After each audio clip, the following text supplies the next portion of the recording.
Srimad. His Divine Grace A.C. Bhaktivedanta Swami Srila Prabhupada ki jai. Jam Vishnupad Paramahamsa Pravjakacharya Satrata Sri Srimad His Divine Grace Srila Bhaktisaranta Goswami Maharaj ki jai. Ananti Kori Vaishnava Brinda ki jai. Namachar Stil Haridas Thakur ki jai. Prem se Gaho Sri Krishna Chaitanya Prabhu Nityananda Shri Advaita Gadadhar Srivasari Gaura Bhakta Vrinda ki jai. Sri Sri Radha Krishna Gopinath Shyamakund Kun Giri Govardhana ki jai. Sri Vrindavan Dhama ki jai. Sri Mayapur Navadip Dhama ki jai. Sri Jagannath Puri Dhama ki jai. Jamuna Mai ki jai. Ganga Mai ki jai. Srimati Tulsi Devi ki jai. Srimati Bhakti Devi ki jai. Grantaraj Srimad Bhagavatam ki jai. Sri Rukmini Devi ki jai. Gaura Premananda Haribo. All glories to assembled devotees. All glories to assembled devotees. All glories to the assembled devotees. All glories to Sri Sri Guru and Gauranga. Jai Srila Prabhupada. Om Namo Bhagavate Vasudevaya. Om Namo Bhagavate Vasudevaya. Om Namo Bhagavate Vasudevaya.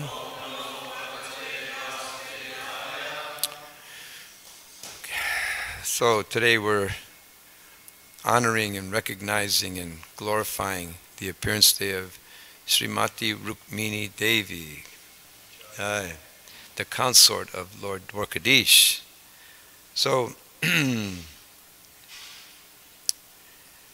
we're going to read today. Hopefully my voice can start and finish. But we're going to read a little bit from the Srimad Bhagavatam, the 10th canto, Krishna, the Supreme Personality of Godhead. And we're going to start with a chapter called Krishna the Ranchora. Before we begin, though, I wanted to just read some really wonderful attributes of Rukmini Devi, beautiful things about her character. We should know that among all of Lord Krishna's 16,000 queens, his wives of Dwarka, Srimati Rukmini was the most beloved. In fact, it says in the Skanda Purana that Rukmini in Dwarka is what Radha was or is in the forests of Vrindavan.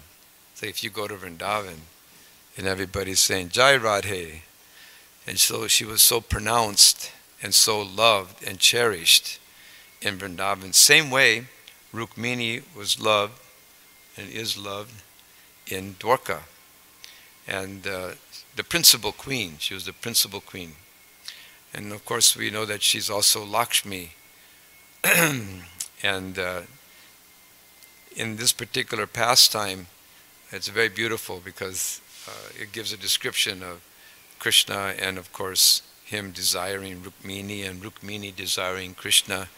And what's really nice is that these are eternal consorts, and Krishna and Rukmini chose each other because of their eternal transcendental love for each other. So it's kind of nice to read about this on this particular day. In fact, there's a quote, I'll quote it here. It says this in the Srimad Bhagavatam, that it states that Rukmini is speaking to Draupadi in the Bhagavatam, and she's saying, "My dear Draupadi, it is my eternal desire that life after life I may be engaged in the service of Krishna, who is a reservoir of all pleasure and beauty. This is my only desire and ambition in life." So we can see that this was a transcendental, eternal pastime between Rukmini and Dwarkadish. I was thinking that how fortunate we are also here in New Dwarka that Srila Prabhupada himself established this particular worship, and no other place in ISKCON was that like that. This was the first and only place where Srila Prabhupada instituted this worship of Rukmini and Dwarkadish. And I was thinking that how fortunate we are that we're here and able to be in this particular pastime of Rukmini and Dwarkanath and Rukmini and Dwarkadish, and how Srila Prabhupada wanted this. It was his desire in that way. So I think for us here as residents of New Dwarka, it's extremely a blessing upon all of us that we can become involved in this particular pastime. I do know that when I first came to New Dwarka, and when I first saw Rukmini and Dwarkadish, it was very difficult for me to understand this particular pastime. Because when you're coming from a place like Denver, where you have Black Krishna, Govinda, and Radharani, you get so used to that. For 14 years I was in Denver. So all that time it was Radha Govinda. And it was very beautiful. And you cherish that particular pastime.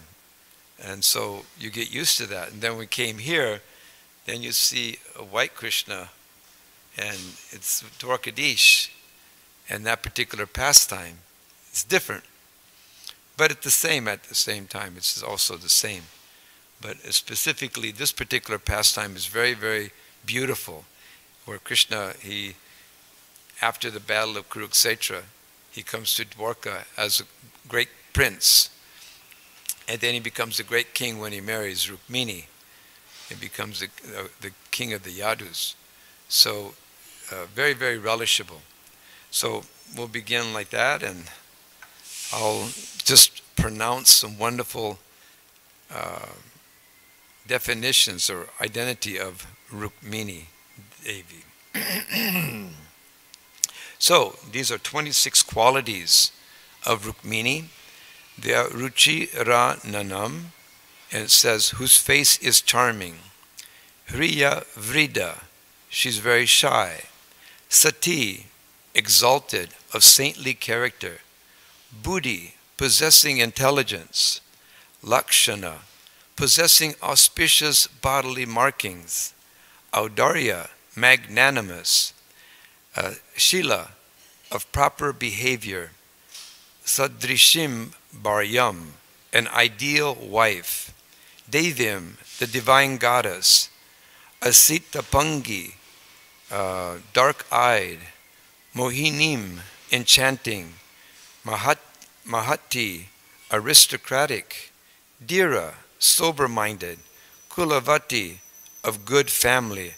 Lakshana Bigya, an expert knower of bodily symptoms. Aradito, having rendered devotional service. Matparam, atmarpitas, dedicated exclusively to Krishna. Anavadyangim, sobam, of faultless beauty. Sushishmita, sweetly smiling. Yararoha, of loving hips. Bimba Pala Adara, glowing bimba red lips. Shama, firm breasts. Chalantim Kalahamsa, walking with the motions of a royal swan. Submadhyamam, shapely waist. Govinda Ritamanasa, whose mind is stolen by Krishna. Gunashrayam, a repository of all other good qualities. So this is how Rukmini is being described. So we'll begin with this particular chapter. It's kind of lengthy. We might be here for a little bit, but not much longer than normal. But we should be done before, or at least by 8:30, so breakfast will be at the same time. But you're going to put that up on the screen, Archita? Okay. Okay, I'm going to start now. I might skip a little things here or there because of time factor, especially when we get to the end. But we'll start here. In this particular chapter, it's a continuation of the previous one, where Muchukunda was sleeping and Krishna awoke him. So it starts here on that principle. When Muchukunda, the celebrated descendant of the Ishvaku dynasty, was favored by Lord Krishna, he circumambulated the Lord within the cave and then came out. On coming out of the cave, Muchukunda saw that the human species has surprisingly been reduced in stature to pygmy size. Similarly, the trees had also been far reduced in size, and Muchukunda could immediately understand that the current age was Kali Yuga. Now, Muchukunda was sleeping for quite a while. I'm not sure how long, but it was probably for thousands of years. And when he awoke, this is what he saw. Therefore, without diverting his attention, he began to travel north. Eventually, he reached a mountain known as Gandhamadana, where there were many trees such as sandalwood and other flowering trees, whose fragrance made anyone who reached them joyful. He decided to remain in that Gandhamadana mountain region to execute austerities and penances for the rest of his life. It appears that this place is situated in the northernmost part of the Himalayan mountains, where the abode of Narnarayan is situated. This place is still existing and is called Badarik Ashram. In Badarik Ashram, he engaged himself in the worship of Lord Krishna, tolerating all kinds of pains and pleasures and the other dualities of this material world. Lord Krishna returned to the vicinity of Mathura, where he fought with the soldiers of Kalayavana and killed them one after another. After this, he collected all the booty from the dead bodies, and under his direction it was loaded on bullock carts and brought back to Dwarka. Meanwhile, Jarasandha again attacked Mathura, this time with bigger divisions of soldiers numbering 23 Akshohinis. Lord Sri Krishna wanted to save Mathura from the 18th attack of the great military divisions of King Jarasandha. To prevent further killing of soldiers and to attend to other important business, Lord Krishna left the battlefield without fighting. Actually, he was not at all afraid, but he pretended to be an ordinary human being, frightened by the immense quantity of soldiers and resources of Jarasandha. Without any weapons, Krishna left the battlefield.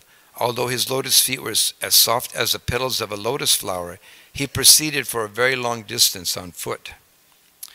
This time, Jarasandha thought that Krishna and Balaram were very much afraid of his military strength and were fleeing the battlefield. He followed them with all his chariots, horses, and infantry. He thought Krishna and Balaram to be ordinary human beings, and he was trying to measure the activities of the Lord. Due to this pastime, Krishna is known as Ranchora, which means one who has left the battlefield. In India, especially in Gujarat, there are many temples of Krishna known as the temples of Ranchora Chi.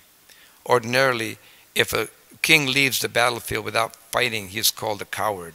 But when Krishna enacts this pastime, leaving the battlefield without fighting, he is worshipped by the devotees. A demon always tries to measure the opulence of Krishna, whereas a devotee never tries to measure his strength and opulence, but always surrenders unto him and worships him. By following in the footsteps of pure devotees, we can know that Krishna, the Ranchora Ji, left the battlefield not because he was afraid, but because he had some other purpose. The purpose, as it will be revealed, was to attend to a confidential letter sent by Rukmini, his future first wife. Krishna's leaving the battlefield is a display of one of his 6 opulences. Krishna is the supreme powerful, the supreme wealthy, the supreme famous, the supreme wise, and the supreme beautiful. Similarly, he is the supreme renouncer. Srimad Bhagavatam clearly states that he left the battlefield in spite of having ample military strength. Even without his militia, he alone could have been sufficient to defeat the army of Jarasandha, and as he had done 17 times before.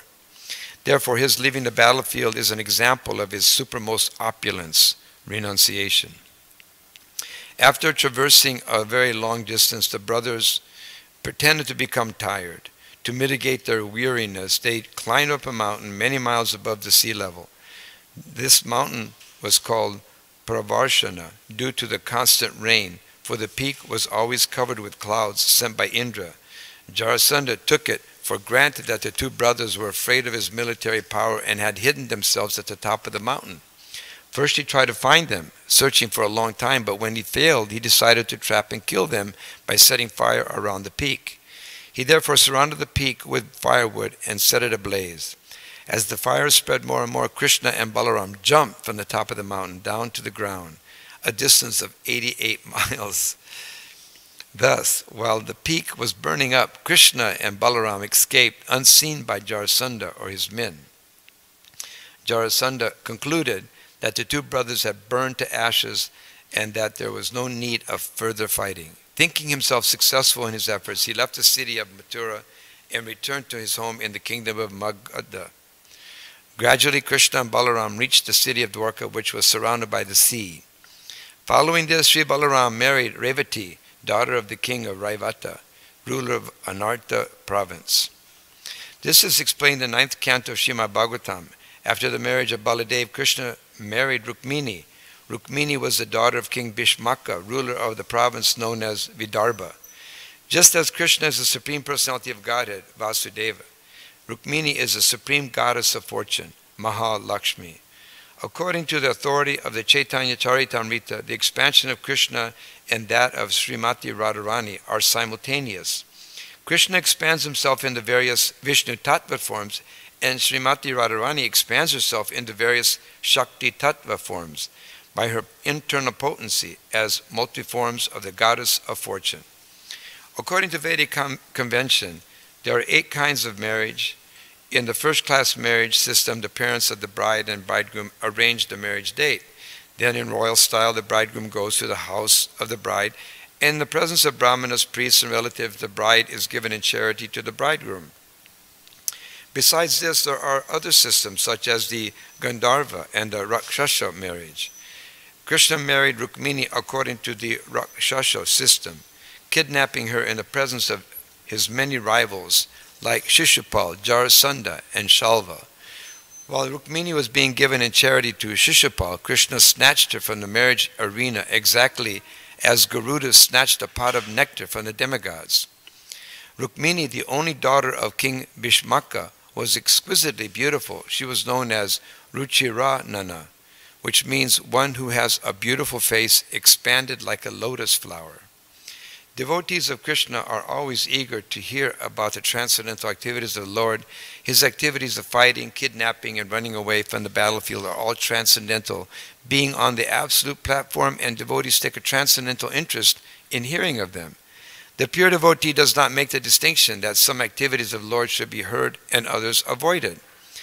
There is, however, a class of so-called devotees known as Prakrita Sahajiyas, who are very much interested in hearing about Krishna's Rasa Lila with the gopis, but not about his fighting with his enemies. They do not know that his bellicose activities and his friendly activities with the gopis are equally transcendental, being on the absolute platform. All the transcendental pastimes of Krishna described in Srimad Bhagavatam are relished by pure devotees through submissive oral reception. They do not reject even a drop. The story of Krishna's marriage with Rukmini is described as follows. The king of Vidarbha, Maharaj Bhishmaka, was very qualified and devoted. He had 5 sons and only 1 daughter. The first son was known as Rukmi, the second Rukmarata, the third Rukmabahu, the fourth Rukmakesha, and the fifth Rukmamali. The brothers had 1 young sister, Rukmini. She was beautiful and chaste and was meant to be married to Lord Krishna. Many saintly persons and sages like Narada Muni used to visit the palace of King Bhishmaka. Naturally, Rukmini had a chance to talk with them, and in this way she obtained information about Krishna. She was informed about the 6 opulences of Krishna, and simply by hearing about him she desired to surrender herself to his lotus feet and become his wife. Krishna also heard of Rukmini. She was a reservoir of all transcendental qualities: intelligence, auspicious, physical features, liberal-mindedness, exquisite beauty, and righteous behavior. Krishna therefore decided that she was fit to be his wife. All the relatives of King Bhishmaka decided that Rukmini should be given in marriage to Krishna. But her elder brother Rukmi, despite the desire of the others, arranged for her marriage with Shishupal, a determined enemy of Krishna. When the black-eyed, beautiful Rukmini heard of the settlement, she immediately became very morose. However, being a king's daughter, she understood political diplomacy and decided that there was no use in simply being morose. Some steps should be taken immediately. After some deliberation, decided to send a message to Krishna, and so that she might not be deceived, she selected a qualified brahmana as her messenger. Such a qualified brahmana is always truthful and is a devotee of Vishnu. Without delay, she sent the Brahmana to Dwarka.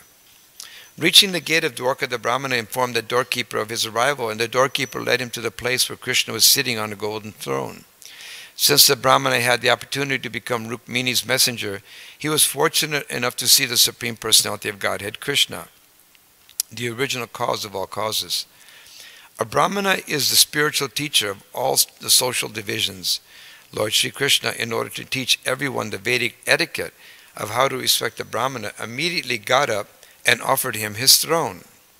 When the Brahmana was seated on the golden throne, Lord Sri Krishna began to worship him exactly as the demigods worship Krishna. In this way, he taught everyone that worshipping his devotee is more valuable than worshipping him. In due time, the Brahmana took his bath, accepted his meals, and lay down to rest on a bedstead completely bedecked with soft silk. As he was resting, Lord Sri Krishna silently approached and, with great respect, put the Brahmana's legs on his lap and began to massage them. In this way, Krishna appeared before the Brahmana and said, "My dear Brahmana, I hope that you are executing the religious principles without difficulty and that your mind is always peaceful." End of quote. Different classes of people in the social system are engaged in various professions, and when one inquires as to the well-being of a particular person, he should do so on the basis of that person's occupation. Therefore, when one inquires as to the welfare of a Brahmana, the question should be worded according to his condition of life so as not to disturb him. A peaceful mind is the basis for becoming truthful, clean, equipoised, self-controlled, and tolerant. Thus, by attaining knowledge and knowing its practical application in life, one becomes convinced about the absolute truth. The Brahmana knew Krishna to be the Supreme Personality of Godhead, and still he accepted the respectful service of the Lord on the grounds of Vedic social convention. Lord Sri Krishna was playing just like a human being because he belonged to the Kshatriya division of the social system and was a young boy. It was his duty to show respect to such a Brahmana. Lord Krishna continued, quote, "O best of all the Brahmanas, you should always remain satisfied, for if a Brahmana is always satisfied, he will not deviate from his prescribed duties. And simply by sticking to one's prescribed duties, everyone, especially a Brahmana, can attain the highest perfection of all desires. Even if a person is as opulent as the king of heaven, Indra, if he is not satisfied, he inevitably has to transmigrate from one planet to another. Such a person can never be happy under any circumstances. But if one's mind is satisfied, even if he is bereft of all possessions, he can be happy living anywhere." End of quote.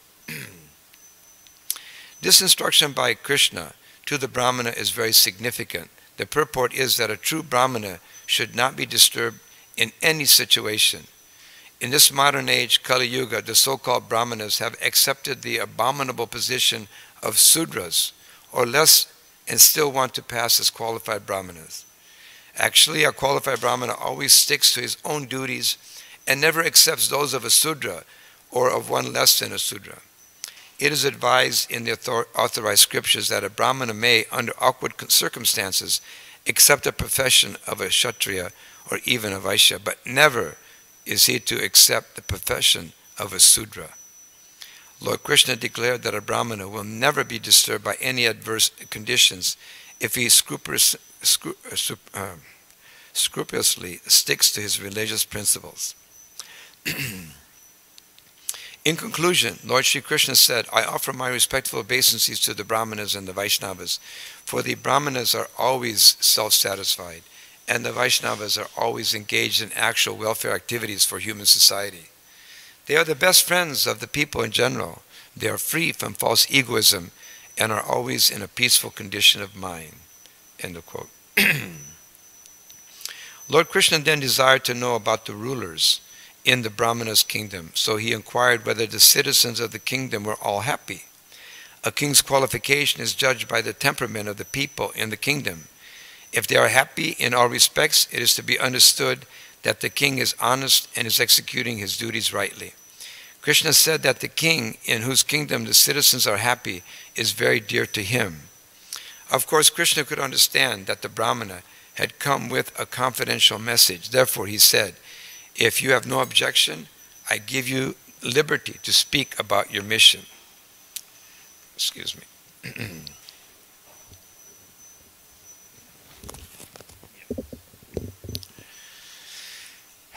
Okay. Thus, being very much satisfied by these transcendental positions with the Lord, the Brahmana narrated the whole story of his mission and coming to see Krishna. He got out the letter Rukmini had written to Krishna and said, "These are the words of Princess Rukmini. Quote, my dear Lord, my dear Krishna, O infallible and most beautiful one, any human being who happens to hear about your transcendental form and pastimes immediately absorbs through his ears your name, fame, and qualities. Thus all his material pangs subside, and he fixes your form in his heart. Through such transcendental love for you, he always sees you within himself, and by this process all his desires are fulfilled. Similarly, I have heard of your transcendental qualities. I may be shameless in expressing myself directly, but you have captivated me and taken my heart. You may doubt my steadiness of character, since how could an unmarried young girl like me approach you without any shame? But my dear Mukunda, you are the supreme lion among human beings, the supreme person among persons. Any girl, though not yet having left her home, or even any woman of the highest chastity would desire to marry you, being captivated by your unprecedented character, knowledge, opulence, and position. I know that you are the husband of the goddess of fortune and are very kind toward your devotees. Therefore, I have decided to become your eternal maidservant. My dear Lord, I dedicate my life and soul unto your lotus feet. I have selected your lordship as my husband, and I therefore request you to accept me as your wife. You are the supreme powerful, O lotus-eyed one. Now I belong to you. If that which is enjoyable for the lion to eat is taken away by the jackal, it will be a ludicrous affair. Therefore, I request you to immediately take care of me before I am taken away by Shishupal and other princes who like him. My dear Lord, in my previous life, I may have done public welfare work like digging wells and planting trees, or pious activities such as performing ritualistic ceremonies and sacrifices and serving superiors like the Supreme Master, Brahmanas, and Vaishnavas. By these activities, perhaps I have pleased the Supreme Personality of Godhead, Narayana. If this be so, then I wish that you, Lord Krishna, the brother of Lord Balaram, please come here and catch hold of my hand so that I shall not be touched by Shishupal and his company. End of quote. Rukmini's marriage with Shishupal was already settled. Therefore, she suggested that Krishna kidnap her, so this might be changed. This sort of marriage in which the girl is kidnapped by force is known as Rakshasa and is practiced among Kshatriyas, or men with an administrative martial spirit. Because her marriage was already arranged to take place the next day, Rukmini suggested that Krishna come there incognito to kidnap her and then fight with Shishupal and his allies like the king of Magadha. Knowing that no one could conquer Krishna, who would certainly emerge victorious, she addressed him as Ajita, the unconquerable Lord. Rukmini told Krishna not to be concerned that the fighting would take place within the palace, and that many of her family members, including other women, might thus be wounded or even killed. As the king of a country thinks of diplomatic ways to achieve his object, Rukmini, being the daughter of a king, was diplomatic in suggesting how this unnecessary and undesirable killing could be avoided. She explained that it was a custom of her family to visit the temple of goddess Durga, their family deity, before the marriage. In parentheses, it says the Kshatriya kings were mostly staunch Vaishnavas, worshipping Lord Vishnu in either the Radha Krishna or Lakshmi Narayan form. Still, for their material welfare, they used to worship goddess Durga. They never made the mistake, however, by accepting the demigods as the Supreme Lord on the level of Vishnu Tattva, as do some less intelligent men. End of quote.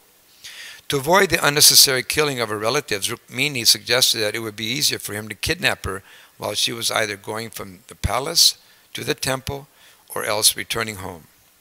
She also explained to Krishna why she was anxious to marry him, even though her marriage was to take place with Shishupal, who was also qualified, being the son of a great king.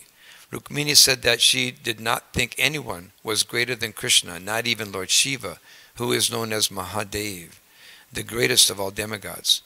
Lord Shiva also seeks the pleasure of Lord Krishna in order to be delivered from his entanglement in the quality of ignorance within the material world. Although Lord Shiva is the greatest of all great souls, Mahatmas, he keeps on his head the purifying water of the Ganges, which emanates from a hole in this material universe made by the toe of Lord Vishnu.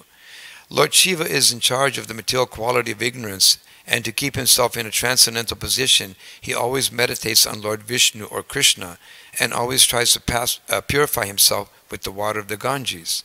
Therefore, Rukmini knew very well that obtaining the favor of Krishna was not easy, since even Lord Shiva must purify himself for this purpose.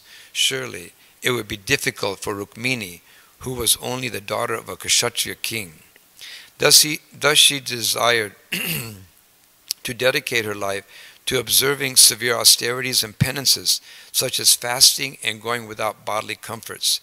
If it were not possible in this lifetime to gain Krishna's favor by these activities, she was prepared to die from such austerities and to undergo similar difficulties lifetime after lifetime. In the Bhagavad Gita, it is said that pure devotees of the Lord execute devotional service with great determination. Such determination, as exhibited by Rukmini Devi, is the only price for purchasing Krishna's favor. One should be strongly determined in Krishna consciousness, and that is the way to ultimate success. After relaying Rukmini Devi's statement to Krishna, the Brahmana said, quote, "My dear Krishna, chief of the Yadu dynasty, I have brought this confidential message for you from Rukmini. Now it is placed before you for your consideration. After due deliberation, you may act as you please, but if you want to do something, you must do it immediately. There's not much time left for action." Okay, that's the end of that chapter. So we go on to the next chapter. Krishna kidnaps Rukmini. After hearing Rukmini's statement, Lord Krishna was very much pleased. He immediately shook hands with the Brahmana and said, "My dear Brahmana, I am very glad to hear that Rukmini is eager to marry me, since I am also eager to get her hand. My mind is always absorbed in thoughts of the daughter of Bhishmaka, and sometimes I cannot sleep at night because I am thinking of her. I can understand that the marriage of Rukmini with Shishupal has been arranged by her elder brother in a spirit of animosity toward me. So I am determined to give a good lesson to all these princes. Just as one extracts and uses fire after manipulating ordinary wood, after dealing with these demoniac princes, I shall bring forth Rukmini like fire from their midst." Krishna, upon being informed of the specific date of Rukmini's marriage, was anxious to leave immediately. He asked his driver, Daruka, to harness the horses for his chariot and prepare to go to the kingdom of Vidarbha. After hearing this order, the driver brought Krishna's 4 special horses. The names and descriptions of these horses are mentioned in the Padma Purana. The first one, Saibhya, was greenish. The second, Sugriva, was grayish like ice. The third, Meghapushpa, was the color of a new cloud. And the last, Balahaka, was of ashen color. When the horses were yoked and the chariot was ready to go, Krishna helped the Brahmana up and gave him a seat by his side. Immediately they started from Dwarka, and within one night arrived at the province of Vidarbha. The kingdom of Dwarka is situated in the western part of India, and Vidarbha is situated in the northern part. They are separated by a distance of not less than 1,000 miles. But the horses were so fast that they reached their destination, a town called Kundina, within one night, or at most 12 hours. That means they were going about 80, 90 miles an hour. Can you imagine? It made me think about the roads in India and potholes and everything.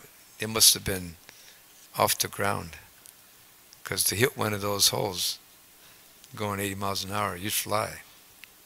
So pretty transcendental here that Krishna is going so fast. 85, 90 miles an hour to reach Rukmini. Okay.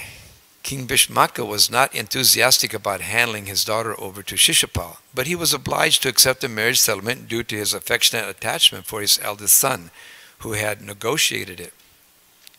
As a matter of duty, the king was decorating the city for the marriage ceremony and acting in great earnestness to make it very successful.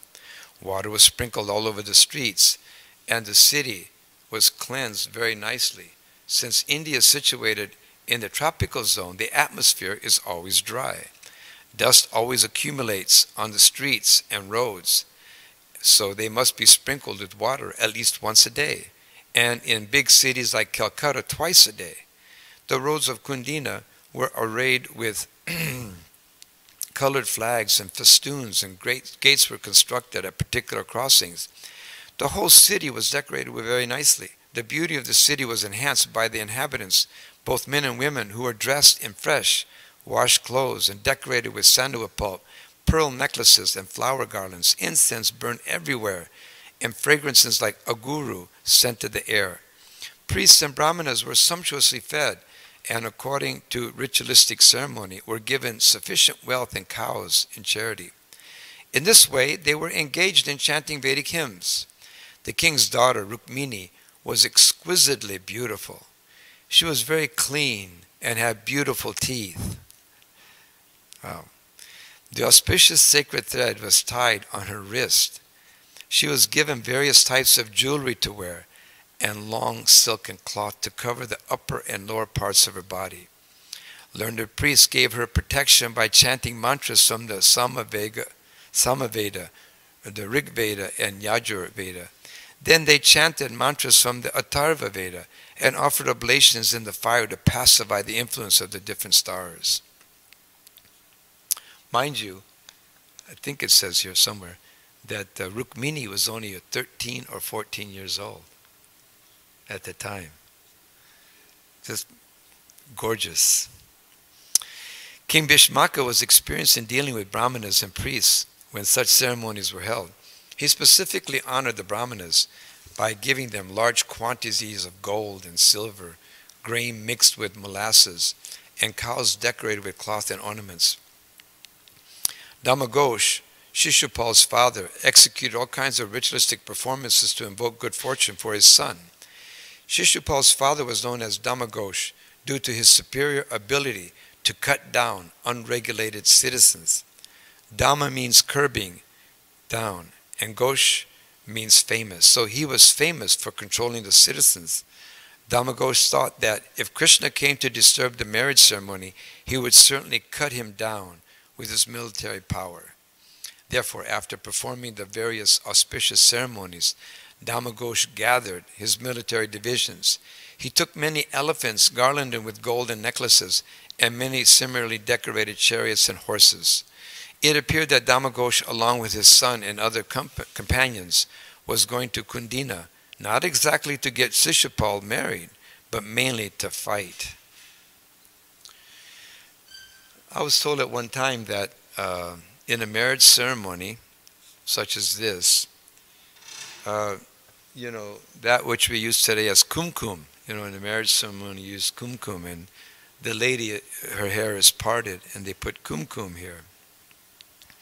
In these days, it was blood.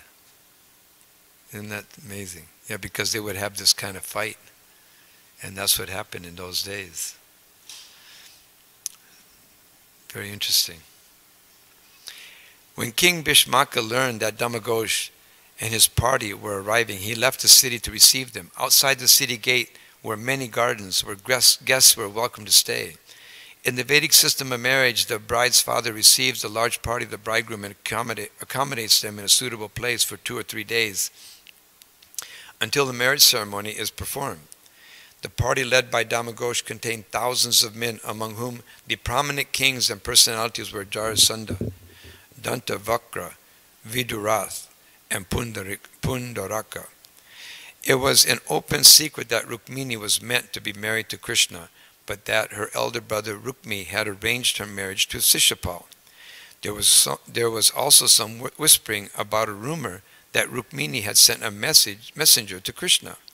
Therefore, the soldiers suspected that Krishna might cause a disturbance by attempting to kidnap Rukmini. Even though they were not without fear, they were all prepared to give Krishna a good fight to prevent the girl from being taken away. Sri Balaram received the news from Krishna, that Krishna had left for Kundina, accompanied only by a Brahmana, and that Shishupal was there with a large number of soldiers. Balaram suspected that they would attack Krishna, and thus, out of great affection for his brother, he took strong military divisions of chariots, infantry, horses, and elephants, and went to the precincts of Kundina. Meanwhile, inside the palace, Rukmini was expecting Krishna to arrive, but neither he nor the Brahmana who took the message appeared. She was full of anxiety and began to think how unfortunate she was. Quote, "There is only one night between today and my marriage day, and still neither the Brahmana nor Shyamasundar has returned. I cannot ascertain any reason for this." End of quote. Having little hope, she thought that perhaps Krishna had found reason to become dissatisfied and had rejected her fair proposal. As a result, the Brahmana might have become disappointed and not come back. Although she was thinking of various causes for the delay, she expected them both at any moment. Rukmini further thought that demigods such as Lord Brahma, Lord Shiva, and Goddess Durga might have been displeased. It is generally said that the demigods become angry when not properly worshipped. For instance, when Indra found that the inhabitants of Vrindavan were not worshipping him, Krishna having stopped the Indra Yajna, he became angry and wanted to chastise them. Thus Rukmini thought that since she did not worship Lord Shiva or Lord Brahma very much, they might have become angry and tried to frustrate her plan. Similarly, she thought that Goddess Durga, the wife of Lord Shiva, might have taken the side of her husband. Lord Shiva is known as Rudra, and his wife is known as Rudrani. Rudrani and Rudra refer to those who are accustomed to putting others in distress to cry forever. Rukmini was thinking of Goddess Durga as Girija, the daughter of the Himalayan mountains. The Himalayan mountains are very cold and hard, and she thought of Goddess Durga as hard-hearted and cold. In her anxiety to see Krishna, Rukmini, who was after all still a child, thought this way about the different demigods. The gopis worshipped Goddess Katyayani to get Krishna as her husband. Similarly, Rukmini was thinking of the various types of demigods, not for material benefit, but in respect to Krishna. Praying to the demigods to achieve the favor of Krishna is not irregular, and Rukmini was fully absorbed in thoughts of Krishna. Even though she pacified herself by thinking that the time for Govinda to arrive had not yet expired, Rukmini felt that she was hoping against hope. Not expressing her mind to anyone, she simply shed tears, unobserved by others, and when her tears became more forceful, she closed her eyes in helplessness. While Rukmini was in such deep thought, auspicious symptoms appeared in different parts of her body. Trembling began to occur in her left eyelid, arm, and thigh. When trembling occurs in these parts of the body, it is an auspicious sign indicating that something lucrative can be expected. Just then Rukmini, full of anxiety, saw the Brahmana messenger. Krishna, being the supersoul of all living beings, could understand Rukmini's anxiety. Therefore, he sent the Brahmana inside the palace to let her know that he had arrived. When Rukmini saw the Brahmana, she could understand the auspicious trembling of her body and immediately became elated. She smiled and inquired whether Krishna had already come. The Brahmana replied that the son of the Yadu dynasty, Sri Krishna, had arrived. He further encouraged her by saying that Krishna had promised to carry her away without fail. Rukmini was so elated by the Brahmana's message that she wanted to give him in charity everything she possessed. However, finding nothing suitable for presentation, she simply offered him her respectful obeisances. The significance of offering respectful obeisances to a superior is that the one offering obeisances is obliged to the respected person. In other words, Rukmini implied that she would remain ever grateful to the Brahmana.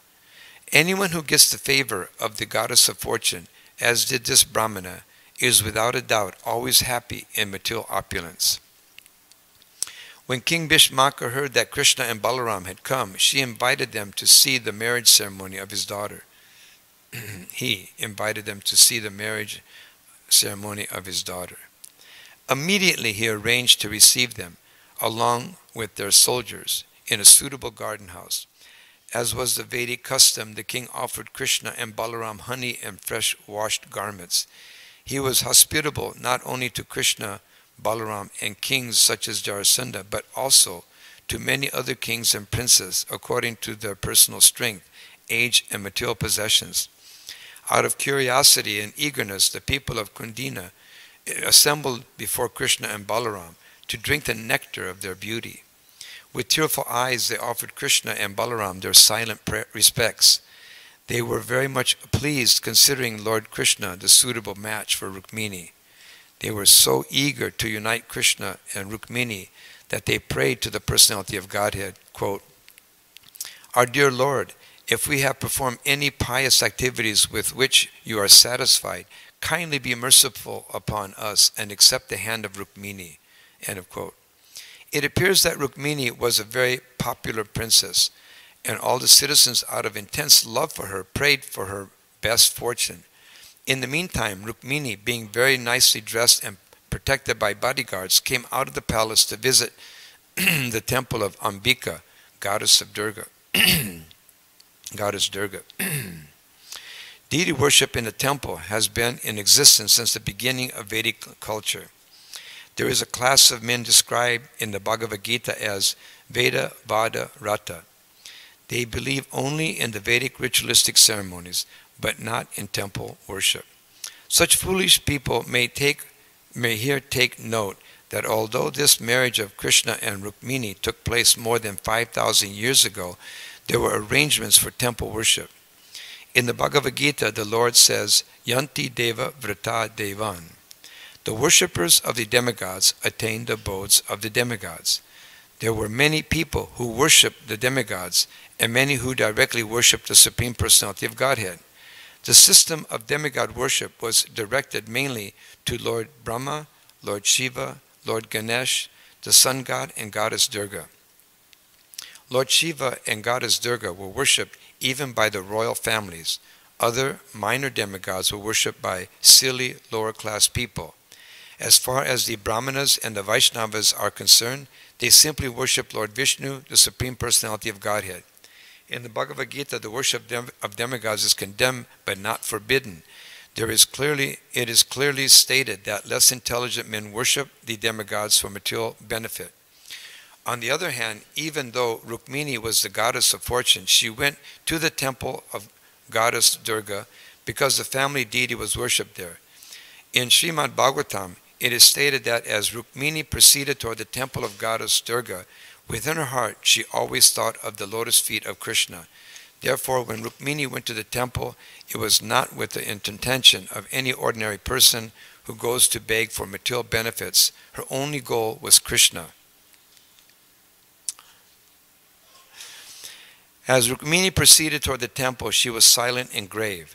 Her mother and girlfriends were by her side, and the wife of a Brahmana was in the center, surrounding her with royal bodyguards. The custom of a would-be bride's going to the temple of a demigod is still practiced in India. As the procession continued, various musical sounds were heard.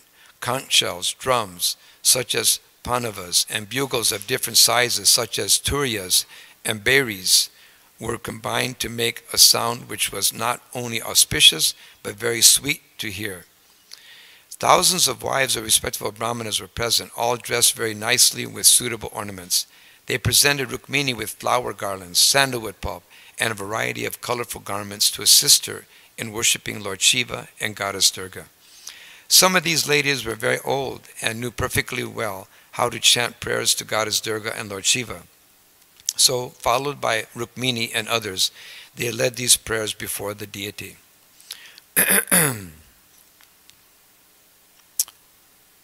Okay, not too much further. Rukmini offered her prayers to the deity by saying, "My dear goddess Durga, I offer my respectful obeisances unto you as well as to your children."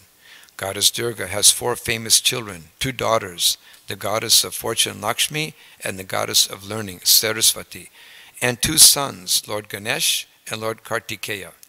They are all considered demigods and goddesses. Since goddess Durga is always worshipped with her famous children, Rukmini specifically offered her respectful obeisances to the deity in that way. However, her prayers were special. Ordinary people pray to goddess Durga for material wealth, fame, profit, strength, and so on. Rukmini, however, desired to have Krishna for her husband and therefore prayed that the deity be pleased with her and bless her with that benediction. Since she desired only Krishna, her worship of the demigods is not condemned. While Rukmini was praying, she presented a variety of items before the deity, chief of which were water, different kinds of flames, incense, garments, garlands, and various foods prepared with ghee, such as puris and kachoris. She also offered fruits, sugarcane, betel nuts, and spices with great devotion. Rukmini offered them to the deity according to the regulative principles directed by the old Brahmana ladies.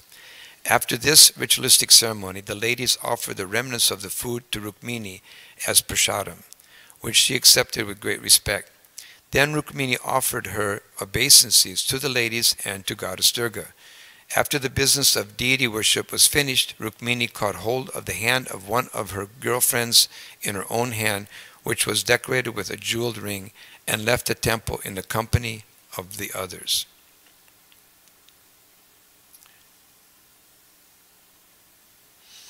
All the princes and visitors who came to Kundina for the marriage had assembled outside the temple to see Rukmini. The princess were especially eager to see her because they all actually thought that they would have Rukmini as their wife. Struck with wonder upon seeing Rukmini, they thought she was especially manufactured by the Creator to bewilder all the great chivalrous princes. Her body was well constructed, the middle portion being thin. Her high hips were adorned with a jeweled locket. She had pink lips, and the beauty of her face was enhanced by her slightly scattered hair and by different kinds of earrings. The bodily luster and beauty of Rukmini appeared as if painted by an artist perfectly presenting beauty following the descriptions of great poets. Rukmini's breasts are described as being somewhat high, indicating that she was just a youth not more than 13 or 14 years old. Her beauty was specifically intended to attract the attention of Krishna. Although the princess gazed upon her beautiful features, she was not at all proud. Her eyes moved restlessly, and when she smiled very simply, like an innocent girl, her teeth appeared just like jasmine buds. Expecting Krishna to take her away at any moment, she proceeded slowly toward her home. Her legs moved just like a full-grown swan, and her ankle bells tinkled mildly. The chivalrous princess assembled there were so overwhelmed by Rukmini's beauty that they became almost unconscious and fell from their horses and elephants. Full of lust, they hopelessly desired Rukmini's hand, comparing their own beauty to hers. Srimati Rukmini, however, was not interested in any of them. In her heart, she was simply expecting Krishna to come and carry her away. As she was adjusting the ornaments on a finger of her left hand, she happened to look upon the princess and suddenly saw that Krishna was present amongst them. Although Rukmini had never before seen Krishna, she was always thinking of him. Thus she had no difficulty recognizing him amongst the princely order. Krishna, unconcerned with the other princesses, immediately took the opportunity to place Rukmini on his chariot, marked by a flag bearing an image of Garuda. He then proceeded slowly, without fear, taking Rukmini away exactly as a lion takes a deer from the midst of jackals. Meanwhile, Balaram appeared on the scene with the soldiers of the Yadu dynasty. Jarasandha, who had many times experienced defeat by Krishna, roared, "How is this? Krishna is taking Rukmini away from us without opposition. What is the use of our being chivalrous fighters without arrows, with arrows? My dear princess, just look. We are losing our reputation. He is just like a jackal taking booty from a lion. Shrimati Rukmini Devi Ki Jai. So the rest is pretty self-explanatory. Krishna captures Rukmini, takes her away. The princes all try to come and take her away from Krishna, but he defeats all of them. Balaram comes with his army. He helps get rid of Jarasanda's army. And in the end, Krishna marries Rukmini. Srila Prabhupada Ki Jai. Haribo.